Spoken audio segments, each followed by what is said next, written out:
바람에 나는 겨와 같도다. 그는 시냇가에 심은 나무가 철을 따라 열매를 맺으며 그 잎사귀가 마르지 아니함 같으니 그가 하는 모든 일이 다 형통하리로다. 악인 불경건한 자들은 그렇지 아니하며 오직 바람에 나는 겨와 같도다. 시편 1편 3, 4절. 전 인류를 하나로 묶는 공통점이 있습니다. 행복해지고 싶은 욕망입니다. 이 욕망을 이상한 방식으로 드러내는 사람들도 있지만 기본적으로 모든 사람이 이 욕망을 가지고 있습니다. 보편적인 책. 바로 이런 이유로 성경은 보편적인 책으로 자처합니다. 성경은 삶의 교과서, 영혼의 매뉴얼입니다. 사람들이 세상의 시간을 통과하면서 겪는 온갖 상태와 조건을 다루는 책입니다. 그래서 저는 지금까지 말한 것처럼 성경의 관점에서, 즉 시편 1편의 관점에서 인류와 행복이라는 이 오래된 문제를 생각해 보길 권합니다. 저는 인류가 성경 밖에서 행복을 발견할 때까지 계속 설교할 것입니다. 이 말은 제가 죽을 때까지 계속 설교할 것이라는 뜻입니다. 제가 죽고 나면 분명 다른 이들이 계속 설교할 것입니다. 성경은 누구도 성경이 밝히는 방식과 다르게 별개로 존재하는 행복을 찾을 수 없을 것이라고 말합니다. 그래서 이것은 영구적 진리입니다. 언제나 현대적인 메시지입니다. 성경은 결코 구식이지 않습니다. 성경은 지금도 가장 현실적이고 미래적인 책입니다. 다른 모든 가르침과 철학은 끊임없이 쓰레기 더미에 던져집니다. 50년 전의 과학이나 철학을 어떻게 생각하십니까? 이제는 전부 조롱과 비웃음거리가 되어 까맣게 잊혔습니다. 우리가 앞서 봤다시피 성경은 참으로 하나님의 말씀입니다. 그렇기 때문에 가장 현실적인 메시지입니다. 행복을 찾는 사람은 여호와의 율법을 즐거워하고 밤낮으로 묵상합니다. 우리가 살펴보았던 시편 1편의 또 다른 주장은 사람들이 잘못된 방식으로 행복을 추구하기 때문에 행복하지 못하고 행복을 찾지 못한다는 것입니다. 사람들은 언제나 행복에 직접적으로 접근하는 잘못을 저지릅니다. 영적 영역에서는 군사학 영역에서처럼 소위 간접 접근이 최고의 전략임을 배우지 못한 것입니다. 성경에서 이는 언제나 참입니다. 의를 추구하면 행복을 얻게 될 것입니다. 그러나 행복을 추구하면 행복을 얻지 못할 것입니다. 우리는 사람들이 저지르는 두 번째 큰 실수도 보았습니다. 사람들은 행복이 상황에 의해 좌우된다고 시종일관 생각합니다. 이것은 아주 큰 오류입니다. 행복이 상황에 달려있다면 이 세상에 행복 같은 것은 절대로 없을 테니까요. 그러나 오늘 본문은 우리에게 행복이 존재한다고 말합니다. 복 있는 사람은 이라고 말하고 있으니까요. 이것은 상황과 별개로 존재하는 행복입니다. 그리고 본문은 행복이 하나님과 우리의 관계와 영혼의 상태와 형편에 궁극적으로 달려있다고 말합니다. 이것은 참된 행복이고 진실이기 때문에 우리 인생에 어떤 일이 닥쳐도 지속되고 이어지고 떠나지 않습니다. 성경을 믿지 않는 이유. 이제 중요한 질문이 따라옵니다. 그러면 사람들은 왜 이것을 믿지 않으며 성경이 이야기하는 복, 이 행복을 경험하지 못할까요? 크게 두 가지로 설명할 수 있습니다. 첫째, 사람들은 스스로에 대해 너무나 무지합니다. 자신을 있는 그대로 보지 못합니다. 그래서 늘 잘못된 가정에서 출발합니다. 모든 문제가 남이나 다른 무엇에 있다고 가정합니다. 그들은 잘못 생각했고 이렇듯 처음부터 잘못된 생각에 빠져있는 한 참된 행복에 이를 가능성이 없습니다. 그들은 자신에 관한 진실을 배워야 하는데 이 여호와의 율법, 즉 성경의 메시지를 믿지 않으면 그것을 결코 배울 수 없습니다. 성경 말고는 자신에 관해 진실을 말해주는 것이 하늘 아래 없습니다. 사람들이 신문을 읽습니다만 거기서는 스스로에 관한 진실을 절대 발견하지 못할 것입니다. 어떤 의미에서 신문은 그들에 관한 진실을 말하지만 그 진실은 사람들의 입맛에 맞는 형식으로 표현되어 있습니다. 그래서 사람들은 신문을 보고 죄를 깨닫지 못합니다. 그저 재미있어 합니다. 그러나 오늘날 신문을 읽는 사람은 누구나 끔찍한 죄의식을 느끼게 마땅합니다. 각국의 군비 증강기사, 국내의 여러 분쟁에 관한 기사를 읽을 때 우리는 인류에게 무슨 문제가 있기에 이런 식으로 행동하는지 물어야 합니다. 주어진 사실과 상황을 보고 죄를 깨달아야 합니다. 우리는 깨닫지 못합니다. 언제나 남 탓을 할 뿐 자신을 돌아보지 못하기 때문입니다.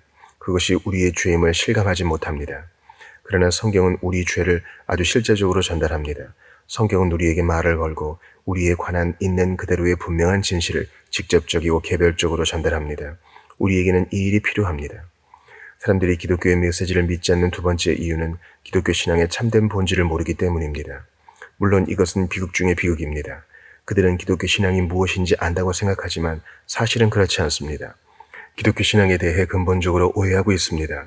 이런 두 가지 근본적이고 원초적인 잘못과 오류가 있기에 성경은 우리에 관한 진실과 그리스도인에 관한 진실을 계속해서 제시합니다. 이것이 성경이 너무나 놀라운 책인 이유입니다. 성경은 아주 다양한 방식으로 이 일을 합니다. 또 이것은 성경이 하나님의 책이라는 증거입니다. 성경은 이것을 직접적으로 가르친 다음 이렇게 말합니다. 이것을 받아들일 수 없거든 그림이나 예시, 약간의 역사를 통해 이해해 보아라. 그리고 성경은 여러 역사를 제시합니다. 저 사람을 보아라. 그가 어떻게 시작했고 어떻게 끝났는지 보아라. 이 가르침을 믿지 못하겠거든 이 사람의 인생을 보아라. 너를 위한 진리는 그림에도 인류 역사의 일부에도 나와 있다. 그 다음 성경은 비유와 그림을 제시합니다. 이 모든 비유와 그림은 하나님이 크신 선함과 긍휼로 우리에게 주신 것입니다. 진리를 간단하고 직접적으로 실감나게 전하시고자 주신 것입니다. 다윗이 쓴 것이 분명한 시편 1편에서도 비유와 그림을 볼 수 있습니다. 그는 성령의 감동을 받아 그것을 기록했습니다. 다윗은 동시대 사람들에게 이 메시지를 어떻게든 전달하고 싶었습니다. 그는 이렇게 생각한 것처럼 보입니다. 자, 이 세상에는 두 종류의 사람이 있어. 경건한 사람과 불경건한 사람이지. 행복은 내가 이 두 종류 중 어떤 사람인가에 달려 있어. 어떻게 하면 이 진리를 사람들에게 실감나게 전할 수 있을까? 그 다음 그는 첫 두 절에서 경건한 사람과 불경건한 사람의 분명한 특징 몇 가지를 전반적으로 들려줍니다. 그리고 계속 생각합니다. 좋아. 하지만 이것만으론 충분치 않아. 사람들은 눈이 멀었거든. 이것을 보지 못해. 스스로에 관한 진실을 볼 수가 없어. 경건함에 관한 진실을 깨달을 수가 없어. 이것을 어떻게 전해야 할까? 나무인가 겨인가? 다윗은 읽는 이가 이 문제의 본질, 사람에 관한 진실, 경건한 자 혹은 그리스도인에 관한 진실을 깨닫도록 돕기 위해서 예시를 사용합니다. 그는 경건한 자와 불경건한 자의 차이가 나무와 겨의 차이와 같다고 말합니다. 시냇가에 심은 나무의 이미지를 제시한 뒤 겨 더미를 이야기합니다. 그는 사실상 이렇게 말하고 있습니다. 내가 악인의 꾀와 죄인의 길과 오만한 자의 자리에 관해 말했는데 이런 직접적 가르침으로 잘 이해가 안 되면 이렇게 생각해 보세요. 여러분이 인생과 삶, 행복과 평화와 기쁨에 관한 이 문제 전체에 관심이 있다면 저는 여러분에게 가장 먼저 이렇게 물어야 합니다. 아니, 사실상 이 질문만 던져야 합니다. 여러분은 무엇과 같습니까? 여러분의 인생은 무엇과 같습니까? 나무입니까? 겨더미입니까? 이것 아니면 저것입니다. 중간은 없습니다.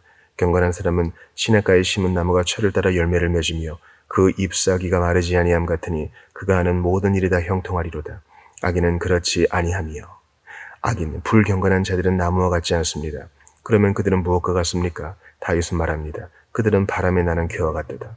자, 이것은 엄청난 일입니다. 우리는 이 세상을 한 번만 살다 갑니다. 지금 우리가 어떤 종류의 사람인지 아는 것보다 더 중요한 일이 있을까요? 저는 여러분이 얼마나 오래 사셨는지에는 관심이 없습니다. 여러분의 인생은 무엇과 같습니까? 나무를 닮았습니까? 아니면 겨 더미를 닮았습니까? 이 문제를 함께 생각해 봅시다. 요컨대 저는 다음 한 해에 무슨 일이 일어날지에 개의치 않습니다. 누군가는 이렇게 말합니다. 너무 냉담하시군요. 아닙니다. 제 말은 저의 형편과 행복을 연결짓지 않는다는 의미입니다.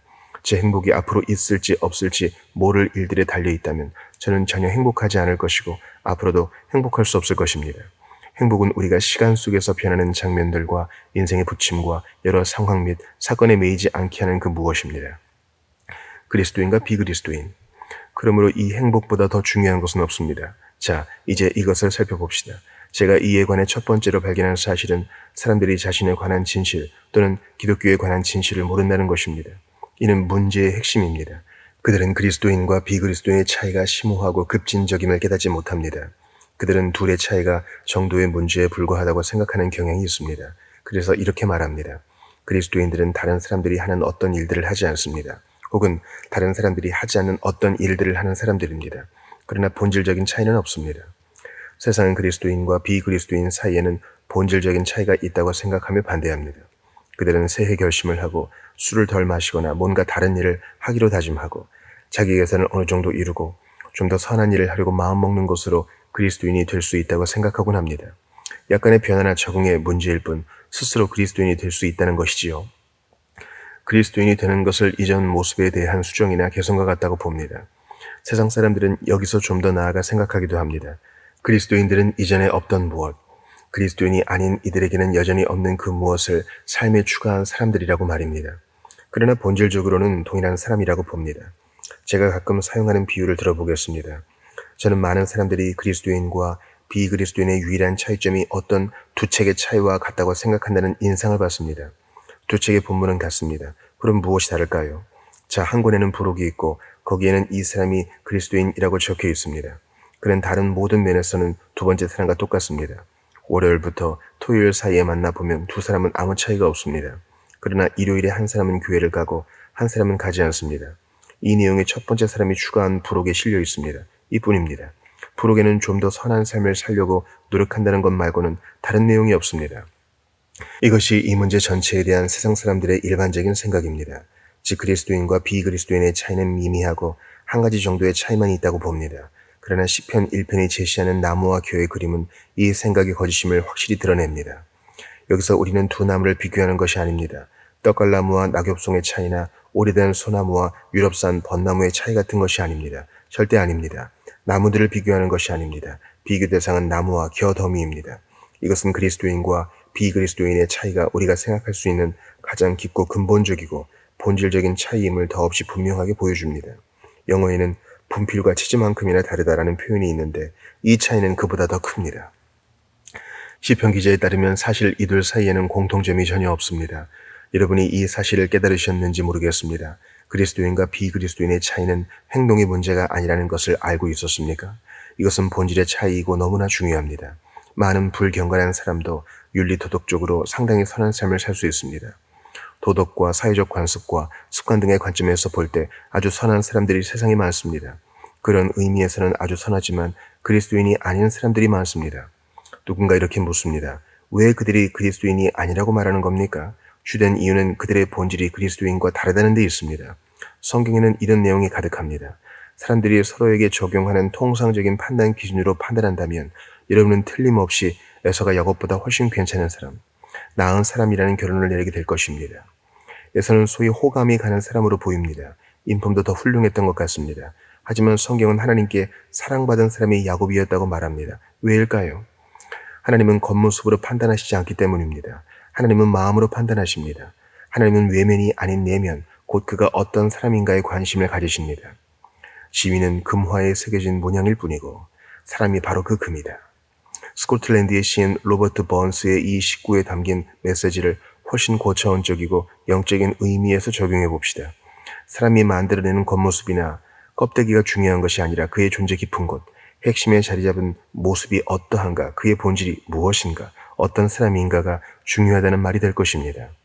시편 1편의 이 대목에 실린 비유는 이것을 너무나 멋들어지게 드러냈습니다. 여러분은 나무입니까? 아니면 겨더미입니까? 즉, 제가 이제 보여드릴 특징 없는 입자들의 무더기입니까? 이제 제가 설명한 내용이 정말 맞는지 신약 성경으로 가서 살펴봅시다. 차이를 위한 용어들.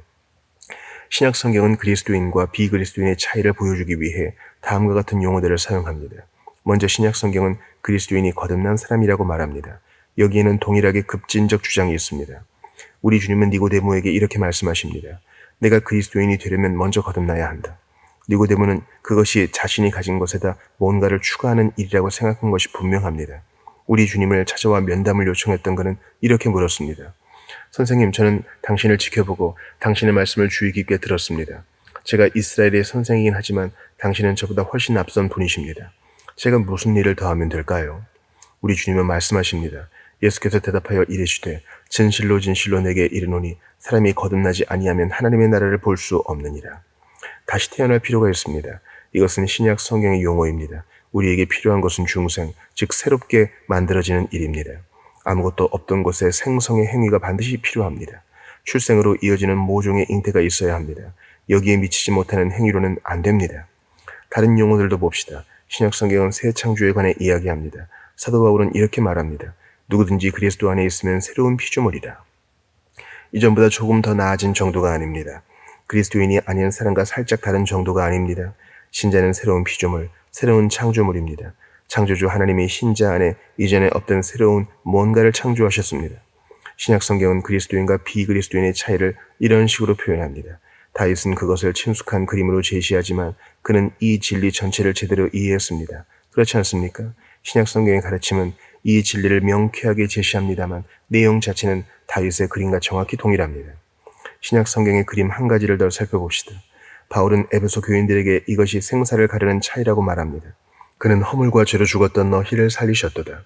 죽음과 생명, 이 두 가지는 대비됩니다. 이것이 시편 1편에서는 시냇가에서 자라는 나무와 그냥 겨더미의 대비로 제시됩니다. 비유로 드러난 차이. 자, 그리스도인과 비그리스도인의 차이가 아주 심오함을 확인했으니 이제 이 차이의 세부 내용을 설명하고자 합니다. 저는 여러분이 행복하기를 바랍니다. 저는 여러분이 복받기를 원합니다. 감사하게도 저는 여러분을 복받은 사람으로 만들어줄 메시지를 갖고 있습니다. 제가 직접 뭘 하는 것은 아닙니다. 저는 대변자일 뿐입니다. 다윗이 이 멋진 그림을 통해 제시하는 것을 성령께서 허락하시는 만큼 여러분에게 보여드리고 싶습니다. 여러분의 삶이 교회에 불과하다면 여러분은 결코 행복하지 못할 것입니다. 참으로 여러분이 그런 상태로 이 세상을 떠나게 된다면 영원히 비참할 것입니다. 자신에 대한 진실을 아는 것보다 더 중요한 일은 없습니다. 그러므로 이 비유로 드러나는 차이에 귀를 기울이십시오. 쭉정이에 불과하다. 불경건한 자는 겨더미와 같습니다. 경건한 사람은 나무와 같습니다. 그렇다면 둘의 차이는 무엇입니까? 첫째, 불경건한 자는 잔존물, 남은 것에 불과합니다. 폐허와 잔해일 뿐입니다. 겨가 무엇입니까? 알곡을 빼내고 남는 것입니다. 알곡은 나다리고 그것을 둘러싼 것이 껍데기, 곧 쭉정이입니다. 탈곡이나 키질의 과정에서 먹을 것, 생명, 가치와 힘을 주는 알곡이 나오고 나면 곧 찌꺼기가 남습니다. 그래서 다윗은 불경건한 사람, 그리스도인이 아닌 사람은 쭉정이에 불과하다고 말합니다. 그런 사람은 껍질에 불과합니다. 필수적이고 가치 있는 것이 모두 빠지고 난 뒤에 남은 것입니다. 이것은 아주 멋진 그림입니다. 성경의 위대한 교리적 진술은 모두 이런 방식으로 표현됩니다. 이 그림에 대해 성경은 이렇게 말하고 있습니다. 죄에 빠진 인간의 실상이 무엇인가? 사람들은 왜 복을 받지 못하는가? 왜 행복하지 못한가? 답은 인간이 타락했다는 데 있다. 타락한 인간은 영혼을 잃어버렸다. 생명을 잃어버렸다. 허물과 죄 가운데 죽었다. 쭉정이에 불과하고 나달은 사라졌다. 외피, 바깥 껍질에 불과하다. 그 자체의 모든 가치가 사라졌다. 자, 이것이 의미하는 바는 본성적 인간, 이 세상에 태어난 모습 그대로의 인간은 진짜 인간이 아니라는 것입니다. 하나님이 처음에 창조하신 인간의 가장 위대한 부분, 가장 고귀한 부분이 사라졌습니다. 여러분은 하나님이 사람을 지금 이 세상에서의 모습으로 만드셨다고 생각하십니까? 지금의 모습이 하나님의 작품일까요? 저 가련하고 무력한 주정뱅이를 보십시오. 다른 죄에 빠진 저 가엾은 사람을 보십시오. 구두쇠를 보십시오. 저 야심만만한 사람을 보십시오. 하나님이 그런 모습들을 창조하셨을까요? 물론 그렇지 않습니다. 하나님은 사람을 그런 모습으로 창조하지 않으셨습니다. 쭉정이, 찌꺼기, 겨일 뿐입니다. 필수적인 것이 그 안에 없습니다. 사라졌습니다. 영혼을 잃어버렸습니다. 그래서 하나님의 아들이 이 세상에 계셨을 때 이렇게 말씀하셨지요. 인자는 잃은 것을 찾아 구원하러 왔다. 귀중한 알곡이 무엇입니까? 하나님이 처음 인간을 창조하셨을 때 그분의 형상을 따라 지으셨습니다. 하지만 우리는 그 형상을 잃어버렸습니다. 하나님은 자신을 위해 남자와 여자를 만드셨습니다. 인간은 하나님의 형상과 모양대로 만들어졌습니다. 그것이 인간과 하나님의 관계였습니다. 인간은 하나님의 동반자로 지어졌습니다. 인간은 하나님과 닮았습니다. 고결하게 만들어졌고 하나님의 의와 같은 원의를 받았습니다. 인간은 하나님을 즐거워했고 하나님과의 사귐과 교제를 기뻐했습니다. 그들에게는 영적 기능이 있었습니다. 하나님과 교통할 때 가장 행복했습니다. 하나님의 말씀과 그분의 일들이 인간의 가장 큰 기쁨이었습니다. 그러나 인간은 타락했습니다. 이제 예전과 같지 않습니다.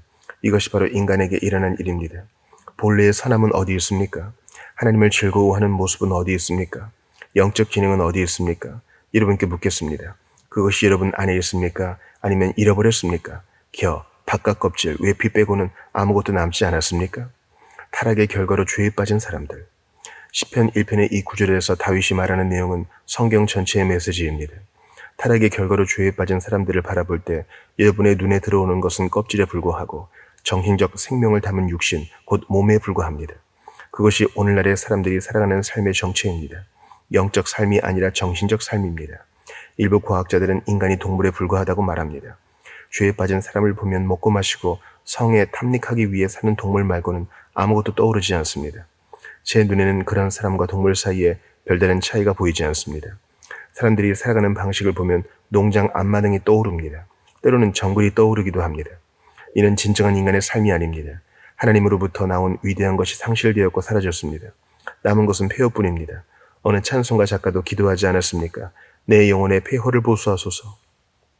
300년 전에 살았던 옛 청교도는 타락과 죄의 결과로 인간의 시골에서 가끔 볼 수 있는 여러 낡은 성이나 대저택처럼 되었다는 말을 했습니다.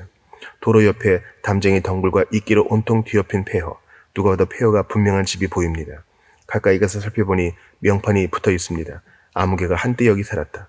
그곳은 어느 높은 귀족의 선조가 살았던 집입니다. 지금은 폐허 더미에 불과하고 아이들이 그 안에서 놉니다. 벽들은 쓰러졌고 쐐기풀과 가시나무가 곳곳에 자라납니다. 하지만 명판에는 아무개가 한때 여기 살았다고 적혀 있습니다. 옛 청교도는 이것이 인간의 현재 상황이라고 말합니다. 인간은 하나님이 한때 여기 사셨다는 표말이 걸린 폐허에 불과합니다. 하나님의 형상이 한때 여기 있었습니다. 옛 저택이 과거 웅장한 건물이었던 것처럼 인간은 고귀한 피조물이었습니다. 그러나 여러분이 지금 보는 인간은 옛 모습이 아니라 폐허입니다. 죄와 타락의 결과로 생겨난 모습입니다. 그는 잔재에 불과합니다. 알곡 없는, 나달 없는, 근원 없는, 생명 없는 겨입니다. 하나님이 한때 여기에 사셨습니다. 저는 그리스도인이 아닌 모든 사람이 자신의 모습을 있는 그대로 보기를 원합니다.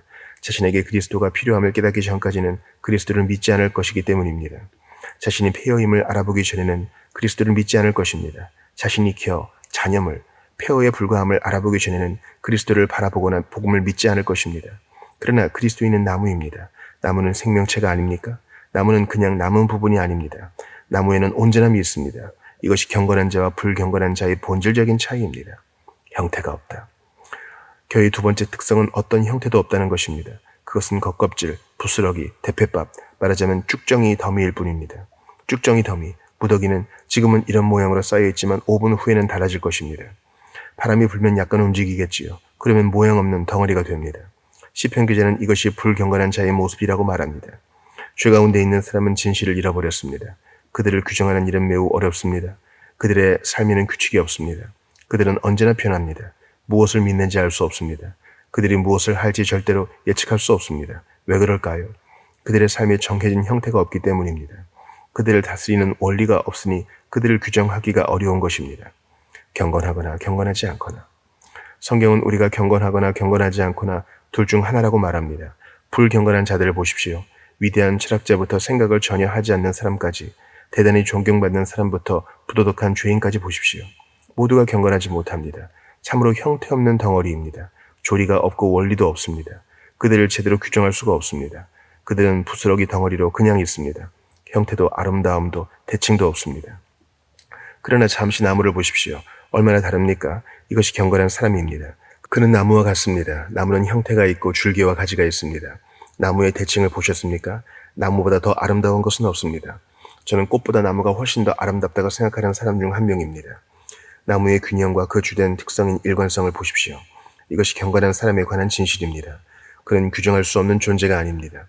그리스도인은 자신에 대해 막연하게 좋은 느낌을 가지고 있으며 이따금씩 좋은 일을 하고 싶어하는 사람이 아닙니다. 그것은 기독교가 아닙니다. 기독교는 좋은 기분과 느낌의 형태 없는 더미가 아닙니다. 기독교는 규정할 수 있으며 쉽게 알아볼 수 있습니다. 그리스도인 남녀의 삶에는 균형이 있습니다.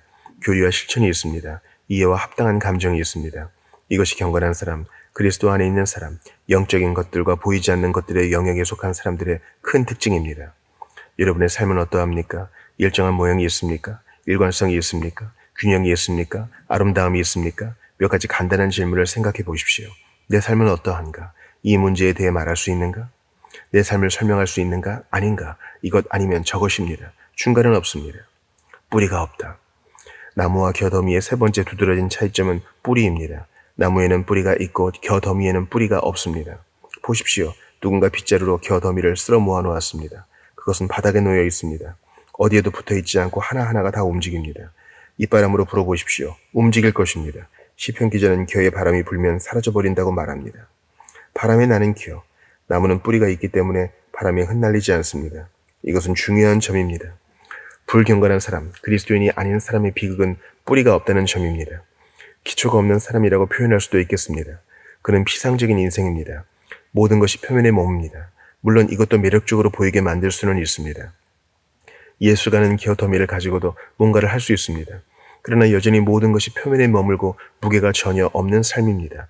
여기에는 어떤 고정된 원리가 없습니다. 확립된 것이 전혀 없습니다. 여러분의 삶에 대해서 아는 것은 무엇입니까? 죽음에 대해서는 무엇을 아십니까? 미래에 벌어질 가능성이 있는 일들을 어떻게 맞이하십니까? 이것들은 중요한 질문입니다. 그리고 불경건한 사람은 뿌리가 없습니다. 그들은 전적으로 불안정합니다.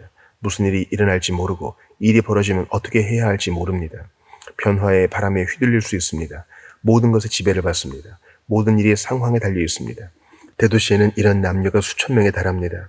오늘 밤에도 남편의 귀가를 기다리는 가엾은 아내가 많습니다. 그들이 할 수 있는 말은 이것뿐입니다. 그이가 누군가를 만나지 않는다면 지금쯤 귀가할 거예요. 만약 누군가를 만난다면 남편이 언제 귀가할지 모르겠네요. 그는 뿌리가 없습니다.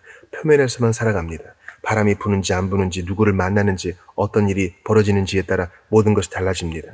이런 것들이 그 삶을 결정합니다. 이 불경건한 인생은 불안정합니다. 늘 변합니다. 이런 사람들은 견해를 바꾸고 추종 집단을 바꾸고 종교를 바꿉니다. 바울은 아테네에서 스토아 학파와 에피쿠로스 학파 사람들을 만났습니다. 성경에 따르면 1세기의 최고 지성인들은 가장 새로운 것을 말하고 듣는 것 외에는 달리 시간을 쓰지 않았습니다. 하나님을 모르는 똑똑한 사람들은 지금도 여전히 이런 일을 합니다. 그들은 말합니다. 이거 들어봤어요? 최신 이론을 들어봤어요? 뭔가 새로운 집단, 새로운 치료법, 새로운 사상이 나오면 그것을 쫓아갑니다. 그러다 여의치 않으면 다른 것을 시도합니다. 언제나 새로운 것을 말하고 듣는 일에 시간을 사용합니다. 뿌리가 없고 삶이 어떤 기초도 없습니다. 겨와 같습니다. 그러나 그리스도인, 경건한 남녀는 전혀 다릅니다. 그들은 여호와의 율법을 즐거워하고 밤낮으로 묵상합니다. 신약 성경은 그들이 그 안에 뿌리를 박으며 세움을 받아 믿음에 굳게 섰다라고 말합니다. 이것은 지금과 같은 때에 강조할 필요가 있습니다. 그리스도인들은 그냥 괜찮은 사람들이 아닙니다. 그냥 착한 사람들이 아닙니다. 그냥 즐겁고 행복한 감정을 느끼는 사람들이 아닙니다. 그리스도인들은 자신이 무엇을 믿고 누구를 믿는지 알고 있습니다. 이 말을 해야만 하는 상황이 슬프지만 텔레비전 인터뷰나 다른 어느 곳에서 누군가 그리스도인은 그리스도의 윤리적 가르침을 인정하고 그것을 따르기 위해 최선을 다하는 사람이라고 말한다면 그는 기독교를 전혀 모르는 사람입니다. 그리스도인들은 일련의 교리를 믿습니다. 그들은 뿌리가 있는 나무와 같습니다. 나무는 뭔가에 붙들려 있습니다. 뭔가에 고정되어 있습니다. 뿌리로 뭔가를 잡고 있습니다. 그래서 바람에 쉽게 날아가지 않습니다. 그리고 그 일련의 교리는 하나님을 믿는 것에 그치지 않습니다. 물론 그것조차도 믿을 필요가 없다고 말하는 사람들이 있습니다. 그들의 말대로라면 천국에서 무신론자를 만나기를 기대할 수 있겠지요. 우리가 어떤 지경에 이른 것입니까? 이 세상에서 자유롭게 무엇이든 믿거나 믿지 않아도 천국에 갈 수 있다는 말은 허튼 소리입니다. 그것은 겨가 나무가 된다는 말이요. 둘 사이에 아무 차이점도 없다는 말입니다. 그것은 거짓말입니다. 사실이 아닙니다. 나무는 뿌리가 있고 뿌리는 고정되어 있습니다. 기독교 신앙은 무엇인가? 기독교 신앙이 무엇입니까? 하나님의 아들에 대한 신앙이요. 나사렛 예수가 독생하신 하나님의 아들이라고 말하는 신앙입니다. 그분은 처녀에게서 나셨고 그것은 기적적인 출생이었습니다. 예수께는 인간 아버지가 없었습니다.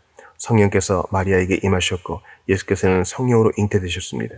기독교는 예수께서 기적과 가르침으로 그 사실을 입증하셨다고 말합니다. 그분이 갈보리 십자가를 향해 일부러 가셨다고 말합니다. 그분이 우리를 구원할 수 있는 유일한 길이었기 때문입니다. 그분이 우리 대신 죄를 지셨고 그에 대한 형벌을 받으셨으며 우리 죄책을 짊어지셨습니다. 하나님은 예수 안에서 그 죄책을 처리하셨고 우리 대신 예수님을 벌하셨고 그로 인해 우리에게 값없이 죄 사함을 주셨습니다. 신자의 믿음이란 사람이 그리스도인이 되는 것은 선한 삶이나 선행의 결과가 아니라 그리스도께서 사람을 위해 죽었다가 다시 살아나시고 하나님이 그리스도의 의를 사람에게 입혀주셨기 때문임을 믿는 것입니다. 이것이 그리스도인들이 믿는 바입니다. 그리스도인은 부활을 믿습니다. 그렇습니다. 문자적 물리적인 몸의 부활을 믿습니다. 인격이신 성령을 믿고 하나님이 오순절의 교회에 성령을 보내셨음을 믿습니다. 그리스도인의 뿌리는 이런 내용을 붙듭니다. 그들의 뿌리가 여기에 얽혀 있고 여기에서 다른 모든 것이 나옵니다. 그리스도인에게는 뿌리가 있고 교회는 아무것도 없습니다. 교회는 자신이 무엇을 믿는지 모릅니다. 자기가 어디에 있는지 모르기에 변합니다. 그렇기 때문에 언제나 불안정합니다. 그러나 아시다시피 그리스도인은 전혀 다릅니다. 베드로는 이렇게 말합니다. 너희 속에 있는 소망에 관한 이유를 묻는 자에게는 대답할 것을 항상 준비하라. 우리는 죽어가는 세상에서 살고 있습니다. 저는 위험을 감수할 수 없습니다. 설교자라는 저의 청지기 직무에 대해 하나님 앞에서 해명해야 합니다. 여러분의 영혼에 대해 질문을 받을지도 모릅니다. 제가 여러분에게 기독교 신앙을 단순하고 선명하게 전달했느냐고 말입니다. 그러니 여러분에게 묻겠습니다. 여러분은 자신이 나무와 같고 교회에 속하지 않는다고 말할 수 있나요? 좋습니다. 그러면 묻겠습니다. 제가 지금까지 여러분 앞에 제시했던 것들을 믿으십니까? 그 내용을 믿지 않는 한 여러분은 그리스도인이 아니라는 것을 믿으십시오. 여러분이 아무리 좋은 사람이고 여러분의 철학이 아무리 멋져도 기독교 신앙의 필수 불가결한 핵심, 더 이상 줄일 수 없는 최소치를 믿지 않으면 여러분은 교입니다. 교에 불과합니다. 불경건한 자들은 뿌리가 없으나 나무는 뿌리가 있습니다. 생명의 유무로 결정되다. 여러분이 숙고해보고 직접 헤아려 보라고 말씀드리고 싶은 또 다른 요점은 겨더미와 나무의 차이가 생명의 유무라는 점입니다. 겨더미에는 생명이 없고 거기서는 아무것도 자라지 않을 것입니다. 땅바닥에 1000년 동안 내버려 두어도 아무것도 더해지지 않을 것입니다. 왜일까요? 생명이었기 때문입니다. 그러나 나무는 다릅니다. 자, 나무에 대해 중요한 사실은 생명이 있다는 것과 자랄 수 있다는 것입니다. 겨는 그렇지 않습니다. 겨는 처음이나 끝이나 똑같습니다. 아니, 이 말은 사실이 아닙니다. 겨는 시간이 지날수록 상태가 더 나빠집니다. 많은 먼지와 진흙이 겨에 달라붙고 일부는 바람에 이리저리 날립니다. 온갖 것들이 달라붙지만 개선되지 않습니다. 나아지는 법이 없습니다. 그런데 성경은 죄에 빠진 사람들에 대해 같은 말을 합니다. 그들이 무슨 일을 하는지는 중요하지 않습니다. 그들은 나아지지 않고 아무것도 더해지지 않습니다. 자라지 않고 발전하지 않습니다. 여러분은 이렇게 되물을 수 있습니다. 하지만 과학이나 음악이나 예술은요, 분명히 말씀드리지만 그리스도 안에 있는 하나님의 진리를 알지 못하면 처음 있던 그 자리에서 끝내 벗어나지 못할 것입니다. 아닙니다. 오히려 처음보다 훨씬 못한 상태가 될 것입니다. 지혜로운 솔로몬은 전도서에 이렇게 썼습니다. 헛되고 헛되니 모든 것이 헛되도다. 뿐만 아니라 유명한 시인들도 그렇게 말합니다. 영국의 위대한 시인들은 향수를 품고 자신의 인생을 돌아보았습니다. 그들은 이렇게 말합니다. 내가 아직도 옛날에 그 사람이었으면. 다음은 워즈워스의 시입니다. 우리의 출생은 잠이요 망각이다. 어딘가에 있던 우리의 생명의 별, 영혼이 우리와 함께 솟아오르고 멀리서 나타난다. 우리는 완전한 망각의 상태, 완전히 발가벗은 상태가 아니라 영광의 구름에 희미하게 둘러싸여 우리의 본향인 하나님을 떠나온다. 유년기에는 우리 주위로 천국이 흩어져 있다. 자라나는 소년기가 되면 감옥의 그늘이 드리우기 시작한다. 그러나 그는 빛을 바라보고 그것이 흘러나오는 지점을 본다. 기뻐하며 그것을 본다. 동쪽에서 날마다 더욱 멀어지는 여행을 해야 하는 젊은 시절에 그는 아직 자연의 사제이며 여행길 가운데서도 찬란한 환상의 보살핌을 받는다. 마침내 성인이 된 그는 그 환상이 서서히 약해지다가 일상의 빛 속으로 희미하게 사라지는 것을 인식한다. 그 꿈은 어디 있습니까? 황홀경은 어디 있습니까? 헨리 프랜시스 라이트는 주위에는 온통 변하고 부패하는 것들만 가득하다고 말합니다. 그러니까 이 위대한 시인들은 인생에 관해 쓰면서 성경의 가르침을 지지하고 있는 것입니다. 방대한 지식과 학식, 그것이 여러분을 어디로 향하게 합니까? 그것이 사는데 정말 도움이 됩니까? 여러분이 강해지는데 정말 도움이 됩니까? 여러분이 죽는데 정말 도움이 됩니까? 영혼의 한 줄기 빛이라도 비춰줍니까? 죽어가는 위인들을 보십시오. 그들이 죽기 전부터 부패하는 모습을 잘 보십시오. 그들은 비참함과 긍휼의 대상이고 우리는 이런 말을 하고 싶은 생각이 듭니다. 그가 차마 바라볼 수 없을 정도로 슬퍼하기 전에 죽지 못하는 것이 안타깝구나. 그들은 겨입니다. 그러나 우리는 나무에 대해서는 그렇게 말하지 않습니다. 그렇지요? 그래요. 상황이 전혀 다릅니다. 나무 안에는 생명이 있습니다. 성장, 그리스도인의 가장 영광스러운 특징. 신약 성경에는 그리스도 안에서 아기로 시작하는 사람들에 대한 대목이 있습니다. 이들에게는 겨와 다른 점이 있습니다. 아시다시피 겨는 자라고 발달할 수 없습니다. 그러나 아기는 말도 못하고 이성적 사고도 못하지만 그 안에 생명이 있습니다. 아기는 성장하고 발달할 수 있고 실제로 그렇게 합니다. 요한은 첫 번째 서신에서 아이와 청년과 노인에게 각각 말합니다. 그들은 발달과 성장의 차이가 있습니다. 나무에는 항상 성장의 가능성이 있습니다.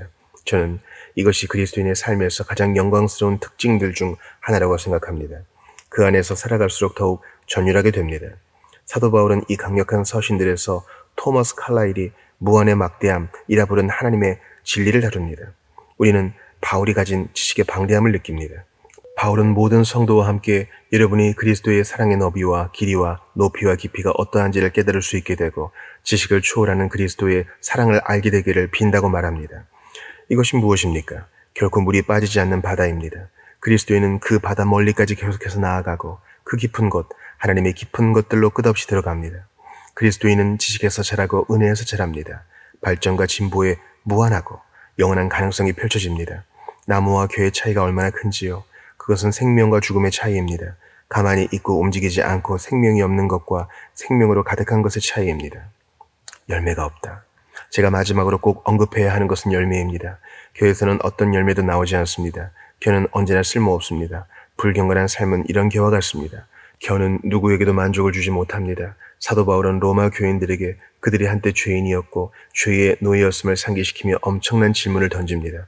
저는 그 질문을 모든 사람에게 하고 싶습니다. 너희가 죄의 종이 되었을 때에는 의에 대하여 자유로웠느니라. 의가 전혀 없었습니다. 그 다음에 질문이 나옵니다. 너희가 그때에 무슨 열매를 얻었느냐? 이제는 너희가 그 일을 부끄러워하나니 이는 그 마지막이 사망입니다. 바울은 사실상 이렇게 말합니다. 말해보십시오. 여러분이 그런 일을 할 때 진짜 열매가 있었습니까? 그런 일들이 진정한 만족을 주던가요? 진정한 기쁨을 주던가요? 참되고 정결한 행복을 주던가요? 지금은 여러분이 그 일을 부끄러워하는 줄 압니다만 그때 그 일들이 조금이라도 진정한 만족을 주던가요? 그 안에 있는 것은 죽음입니다. 참으로 옳은 말입니다. 죄의 삶은 어떤 만족도 결코 주지 못합니다. 그런 삶이 만족을 줄 것이라고 잠깐 생각하기도 하고 만족을 얻었다는 느낌이 들기도 하지만 금세 사라집니다. 곱씹을 것도 남는 것도 반추할 것도 없습니다. 진정한 가치가 없습니다. 음욕이 무엇을 줍니까? 탐욕이나 야망이 무엇을 줍니까? 그런 것들은 결코 채워지지 않습니다. 야심만만한 사람은 만족을 모릅니다. 언제나 더 원하고 다른 누군가가 뒤에서 덮쳐 지위를 빼앗을까봐 늘 전전긍긍합니다. 평화가 없고 기쁨이 없습니다. 진정한 행복이 없습니다. 그것은 겨입니다. 나는 죽은 인생의 영광을 땅에 묻었다. 조지 메더슨이 말했습니다.